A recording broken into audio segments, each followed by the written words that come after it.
60 নল হইতে 1 লাখপুর পর্যন্ত এদিক দিয়া এই নদীর পারে মরা মাছে বাইশা মানে পুরো নদীর পার বইয়া থাকা এই গন্ধে থাকুন পাইতেছে না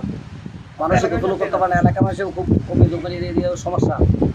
প্রতি বছর এই দিন এলে কি লিগে এই মাছ মরা মরে আল্লাহ জানে তার মধ্যে শীতলকার পানি আইসা আমাদের নদীর মাছ সব মরে যেতেছে আমরা গোসল করতে পারতেছি না নদীর দুর্গন্ধ থাকতে পারতেছি না মাছ মরার গন্ধে আমরা নদীর পাড়ে থাকতে পারতেছি না আমাদের অনেকে শ্বাসকষ্ট হইতেছে আমরা পুরো পানি জানা আছি তাদের অনেকের মানে অনেক কষ্ট দেখেন ভালো করে নিঃশ্বাস নিতে পারতেছে না মাছ মারার গন্ধে আমরা নদীতে থাকতে পারতেছি না নদীতে গোসল করলে আমাদের শরীর চুলকায় শীতলক্ষা নদীর বিষাক্ত পানি আমাদের নদীতে আসার কারণে আমাদের নদীতে বিভিন্ন ধরনের মাছ মরে নদীর সামনে বাসে আসতেছে এই কারণে আমাদের অনেক ক্ষতি হইতেছে তাছাড়া যদি এই সমস্যাটা আইন প্রশাসন এবং মৎস্য ভবন যারা আছেন তারা এদিকে লক্ষ্য না করেন তাহলে আমাদের অনেক বিরাট বড় ক্ষতি হতে পারে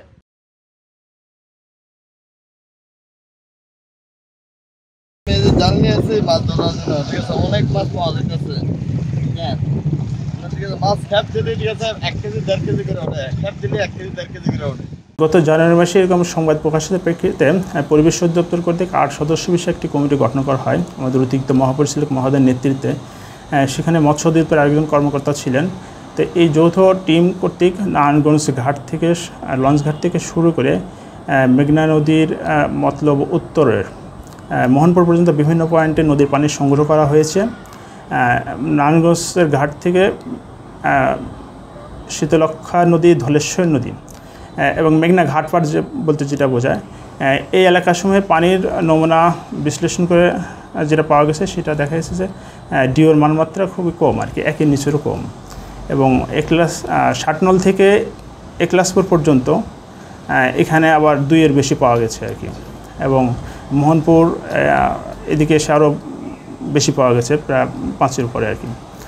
তো আসলে 3-এর নিচে যদি কোনো ডিও পাওয়া যায় তাহলে সেখান থেকে জলজ প্রাণী সহ মাছ সহ অন্যান্য প্রাণীগুলো সেখান থেকে মাইগ্রেট করা শুরু করে এবং 1-এর নিচে আসলে সাধারণত সেই জলজ প্রাণীগুলো মারা যায় আর কি তো এই অবস্থাতে বেশি সময় থাকে তো এই কমিটি কর্তৃক আসলে একটি অনেক সুপারিশ করা হয়েছে তার মধ্যে অন্যতম রয়েছে যে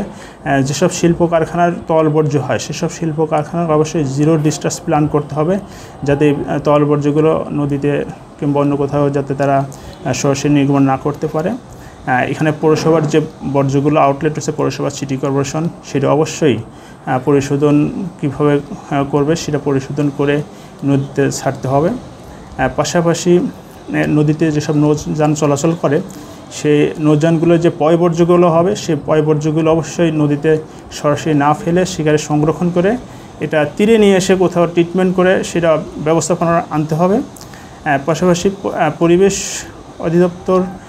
এই পরিবেশ সংরক্ষণ বিষয়টা দেশের মূলধারার সাথে সম্পৃক্ত করতে হবে এরকম আসলে অনেক বিষয় সুপারিশ রয়েছে এটা পরবর্তীতে এটা বাস্তবায়ন হয়তো সরকারের